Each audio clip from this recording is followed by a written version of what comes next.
new stuff. But there's been a lot of disasters averted by people who stayed here. People who were probably going to get divorced and do all kinds of funky things came up here and it didn't happen. Right.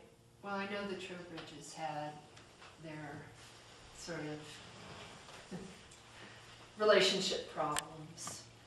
Well, yeah, if he didn't want to put up with her being a hypochondriac, he would want to get away from that. But, you know, I come from that first era that people talk to each other in relationships.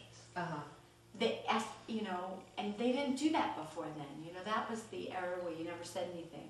You had some girlfriends and you talked over tea or you talked over a little liqueur in the afternoon, but you never left your husband, you never complained. And, you know, like my mother would say, you made your bed so now you lie in it. And that's how they looked at life. Yeah. But I wonder if that's her.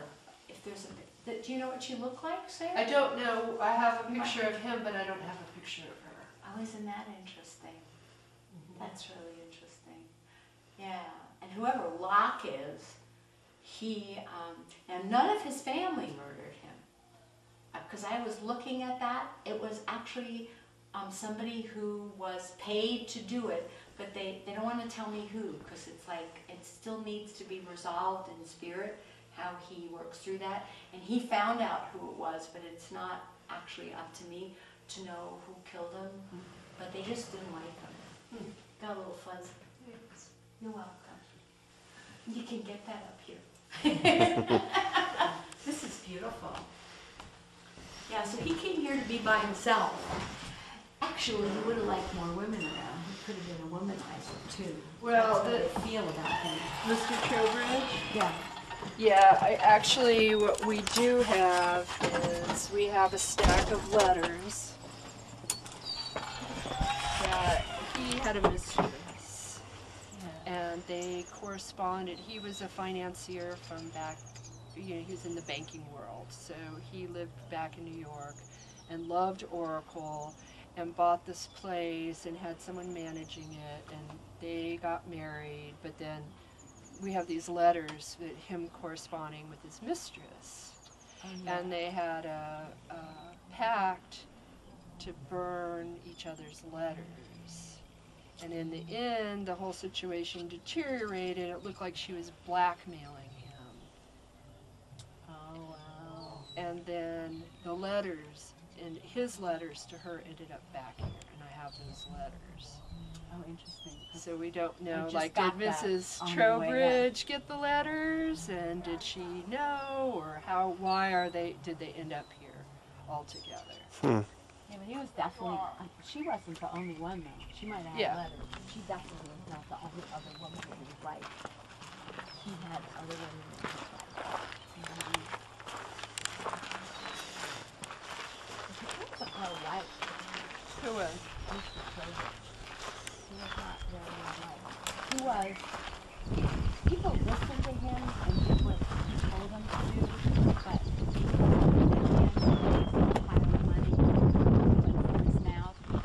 orders.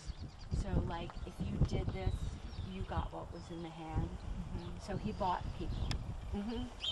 And that's interesting where I just heard Spirit say somebody got paid to murder him. Mr. Trowbridge? No, not Mr. Trowbridge. Mr. Locke. Mr. Locke. Okay. But they have very similar temperaments. It's really interesting. But Mr. Locke, but yeah, he did the same. They both did basically the same thing. They bought people off with money and words. They would use the words first, and then everyone would wait to see, you know, how much was going to get offered.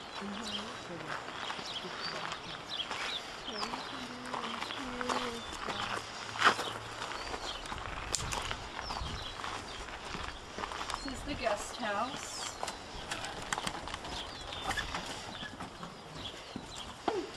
Everything's nice and chilly. Yeah. This has got the little screen-in porch. Oh, the sleeping porch. Oh, how neat. Oh, look at this. Oh, my God. Oh, it's warmer in here. Probably. Oh, how neat.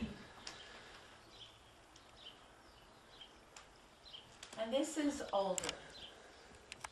Probably. This feels older. I think it's older than the Trowbridge It's older than suite. Trowbridge, but it might be the first thing that's older than Trowbridge. So I feel like this is older than Trowbridge, but it still was built after, like your house Right. and other stuff was built. Mhm. This is, because this feels more like the beginning of the 19th century, the very early part of the 19th century. That's what this feels like. Early, Yeah. very early 19th century. And this is interesting. This feels like they had the foreman, they built this specifically for someone who was the foreman of the ranch. Someone was going to oversee the ranch, whoever was here in the early, like just as the century turned. Like we're going from 1899 to 1900, and I feel like that's when there was some kind of a decision made that whoever was going to be running the ranch should also be able to have some place where they could live by themselves and not live in a bunkhouse, not live with all the men that they're overseeing. They felt that created too much. They actually got some smarts about it. They felt that it created too much of an intimate relationship if they all lived together. And so they found out that it would work better. It was actually the man who came as the handyman who said that. He said, I cannot live, sleep, and eat with the same people that I work with. I can eat with them, but I can't stay with them 24 hours a day. They will not respect me, they will not whatever, because they see who and what I am without my clothes on. I'm brushing my teeth, and that gives me not a lot of clout after a while. Same thing happens in the Army. That's the idea of the Army. You know, anybody who is a recruit, just new to the Army, they're all together, and then all the people who are officers live by themselves. So I feel like this house feels like it was built for somebody who was going to be the foreman just as the century turned. And when he lived here, when he came,